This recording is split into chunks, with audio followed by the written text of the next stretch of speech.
예, 실은 이제 원자력 연구원 쪽 어시스트하고 지금 저희 연구원하고 방사능 가속기 유치에 관련된 연구를 진행하고 있는 중입니다.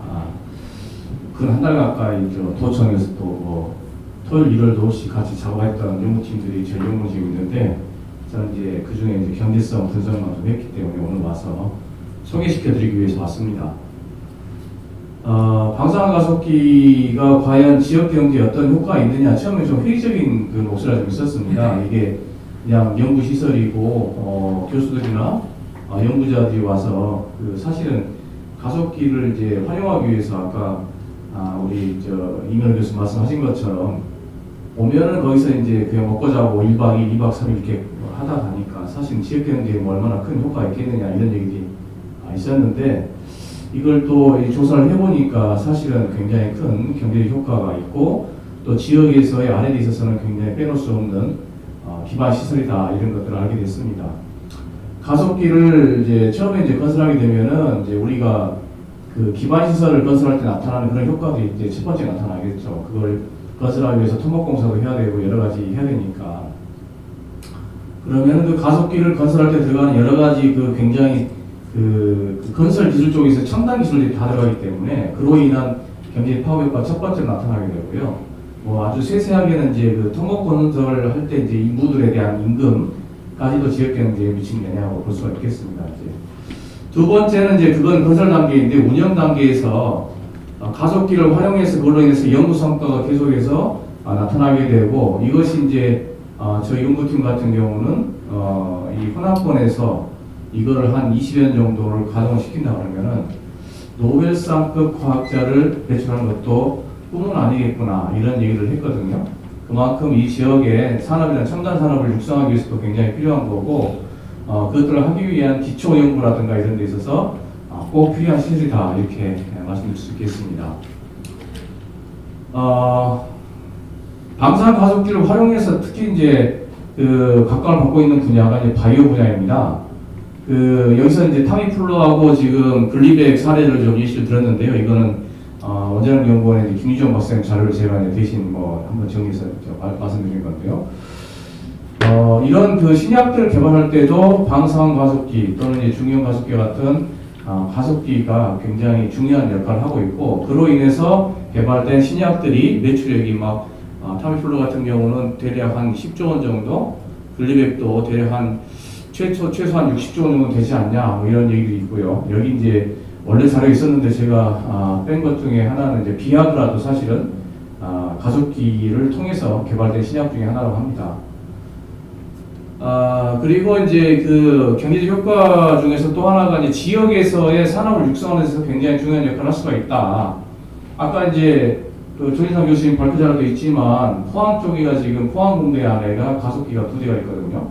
그러니까 이 포항이라는 도시가 사실은 이제 질서 산업을 먹고 살던 도시였는데 포항공대가 들어오고 포항공대에서 기초과학 연구를 이제 꾸준히 하다 보니까 이 지역이 포스트 반도체 또 에너지 핵심 소재인 배터리 산업의 메카로 지금 급부상하고 있더라. 이런 사례들을 보게 되면은 우리 이제 광주 옆에 바로 붙어 있습니다만 나주에 이 방사능 가속기 온다고 하면은 광주권 전체 또 넓게 보면 혼합권 전체가 새로운 어떤 산업 육성에서 전기를 마련하게 되지 않을까. 이 방사능 가속기를 활용하게 되면은 에너지 소재 쪽에서도 굉장히 많은 활용할 수가 있게 되고요. 또 이제 최근에 이제 코로나19와 같은 이 감염병이 아마 점점 주기가 짧아지면서 대유행이 자꾸 나타날 텐데 그럴 때 이제 백신을 개발하거나 신약을 개발할 때도 이 방사능 가속기가 굉장히 중요한 역할을 할 겁니다.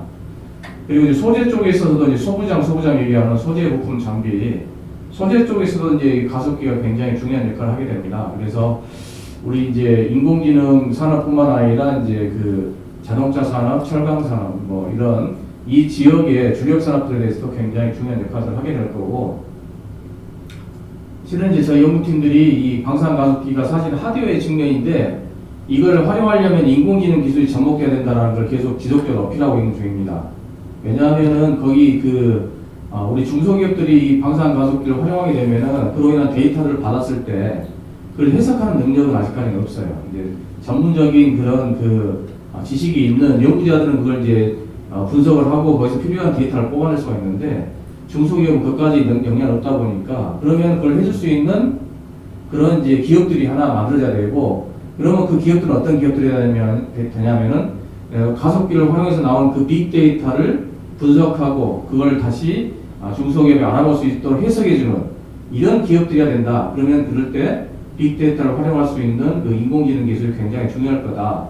그래서 이제 우리 광주의 인공지능 이제 이 지금 창업에 관련된 이제 그 사관학교 곧 운영하게 되잖아요. 근데 그런 데서 창업 기업들이 나와서 방산 가속기로 인해서 나오는 어떤 분석 데이터들을 활용할 수 있도록 해주는 이런 벤처 기업들이 많이 생긴다 그러면은 아마 광주 쪽으로도 인공지능 쪽에 굉장히 큰 도움이 되지 않을까 이렇게 생각합니다. 그리고 이제 또 대만 같은 경우에도 여러분들이 많이 아시는 이제 아이폰, 아이패드에 들어가는 그 HD 칩을 양산하고 있는 그 회사가 이 방산 가속기로부터 이제 인근 인접 지역에 있습니다. 이 회사가. 그래서 이 회사가 이제 칩을 개발할 때도 가속기를 활용하고 있는데 그 가속기를 활용함으로 인해서 이제 연간 매출액 중에서 그 4분기 매출, 2019년 4분기 매출액도 약 12조 원 정도 이를 정도로 활용 가능성이 이게 이제 반도체부터 해서 굉장히 무궁무진하다. 예, 이렇게 말씀드릴 수 있겠습니다. 그러면은 그 방산 가속기의 경제적 효과를 분석할 때 지금 여러분들 언론에서 이제 기초과학지원연구원에서 뭐 6조 원의 생산 유발 효과가 있다 이렇게 발표된 거 보셨잖아요. 그 방법론은 사실은 이런 한국은행의 산업연관 분석을 통해서 보통 찾아내는데요. 저희 연구팀에서 먼저 이렇게 분석을 해봤더니 1조 원 정도의 규모의 사업비를 투입했을 때 그리고 연간 운영비는 포함 가속기가 연간 700억 원 정도 되거든요. 이 두 개를 가지고 분석을 해봤을 때 저희들이 볼 때는 생산 유발 효과는 한 1조 한 3천억 정도 그 다음에 이제 부가치 유발 효과는 한 3천억 정도 된다라고 이제 저희들이 판단을 했습니다만은 기초과학지원연구원 여기다가 운영비에 해당되는 걸 모두 다 더했나 봐요. 그래서 가속기를 하나를 건설하게 되면 최소 30년 운영을 하거든요. 그럼 저희들이 생각해 봤을 때 30년 운영했을 경우에 대략 한 2조 한 5천억 원 정도 해당되는 운영상의 이제 파급 효과가 좀 있을 수가 있다. 이 두 개를 더해도 이제 사실은 4조 이쪽저쪽이거든요. 그래서 어디까지 더 있는지 제가 좀 정확히는 모르겠습니다. 우리 언론에 나오는 그 내용이 이게 경제학을 좀 하거나 이런 쪽에 분석을 좀 해본 사람들은 6조 원까지는 뭘 붙어 있는지 좀 약간 애매하다 이런 생각들 많이 하는데 제가 그래서 여기를 가지고 한 번 더 분석을 해봤습니다. 두 번째로 분석한 게 요 밑에 있는 내용인데요. 2010년부터 2018년까지 이제 시계열 데이터를 충청권과 호남권을 동시에 한번 분석을 해봤습니다.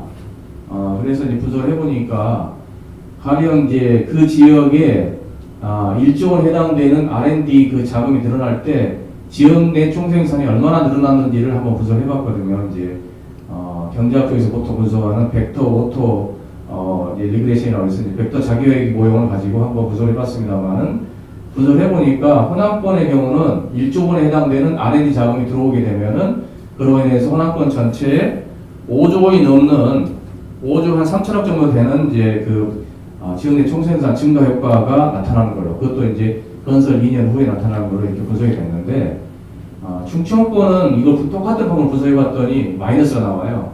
1조 원의 자금이 충청권에 들어가게 되면은 그로 인해서 오히려 이제 GRDP가 이제 감소하는 거 나타나서 왜 그런가 하고 생각해봤더니 충청권 쪽에가 총 그 안에 투자금이 133조가 넘습니다. 그러다 보니까 너무 많이 과잉 투자가 되어 있는 거예요. 그래서 여기다가 1조 원 더 떨어 넣어봤자 지역 내 총생산 증가 효과가 거의 없거나 오히려 이 말하자면 이제 마이너스 효과를 나타낸다고 보는데 우리 호남권의 총 R&D 예산은 2조 한 6천 정도밖에 안 됩니다. 금액 차이에서도 벌써 이렇게 엄청나게 차이 나잖아요. 근데 2조 6천억 정도밖에 안 되는데 다 1조 넣으니까 어마어마한 효과를 나타낸다는 거죠. 자, 이렇게 두 개만 분석해봐도 충청권보다는 호남권에 주는 것이 국가 전체적으로 봤을 때 지역경제 성장은 물론 국가경제 성장에서도 분명히 효과가 있다. 그래서 오히려 충청권이 계속해서 그 R&D 투자를 하는 것보다는 호남권에 R&D 투자하는 것이 지역경제 성장 뭐 이런 국가 균형 발전 이런 차원을 떠나서라도 국가 적정의 차원에서 효율적이다 이런 결론을 낼 수가 있었습니다. 예, 이상으로 말씀 마치도록 하겠습니다. 고맙습니다.